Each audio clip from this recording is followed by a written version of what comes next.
À Versailles, elle a fait du petit Trianon son royaume. Marie-Antoinette fut une reine de France atypique. Grandie par son destin et par sa mort. C'est pas le règne Louis XVI, c'est pas le style Louis XVI. Le règne de Louis XVI, c'est le règne de Marie-Antoinette. Ça va être même l'ancêtre d'une Lady Di, d'une Jackie Kennedy, et je vais même plus loin, d'une Marilyn Monroe. Marie-Antoinette, c'est une reine qui veut être heureuse, c'est une nouvelle notion au XVIIIe. Or, c'est pas du tout au programme d'une reine de France que d'être heureuse. Michel Laurin voue une passion à Marie-Antoinette de Habsbourg, née en Autriche. Marie-Antoinette a 14 ans. Elle vient d'arriver à Versailles.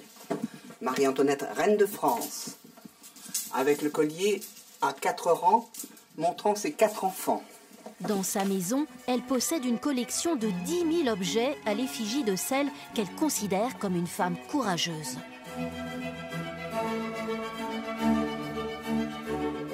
Elle arrive dans cette cour de Versailles, petite dauphine de 14 ans, elle n'a personne pour l'aider, elle n'a personne pour la soutenir. Et puis, bon, ben elle commence, au départ, elle s'habille mal, hein. Même elle ne veut pas porter de corset, il faut que sa mère s'en mêle.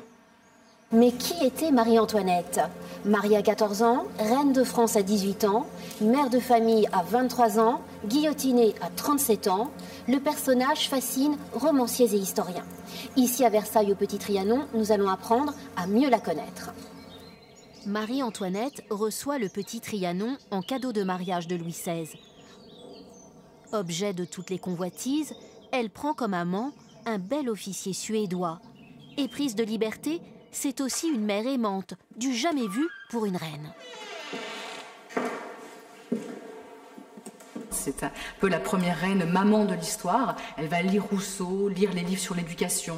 Elle tient elle-même à élever ses enfants. Elle joue avec eux à la gare Pampan, sous les regards extrêmement réprobateurs de ces dames d'honneur. Ça ne s'est jamais fait, hein, cette proximité entre la reine et ses enfants.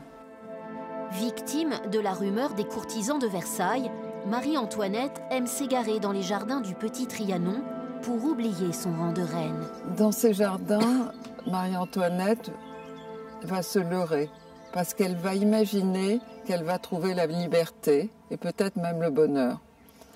Et évidemment, elle trouvera peut-être des moments de liberté, mais tout ça est un leurre. Elle est reine de France et elle n'est évidemment pas la femme libre qu'elle aurait voulu être. Et c'est très émouvant d'être dans ce jardin parce que c'est dans ce jardin même qu'un page viendra la chercher un 5 octobre 1789 pour lui dire que le peuple est aux portes de Versailles et qu'il faut quitter le Petit Trianon. Elle le quittera et elle ne reviendra plus jamais. Du Petit Trianon à la prison de la Conciergerie, sa chute est vertigineuse.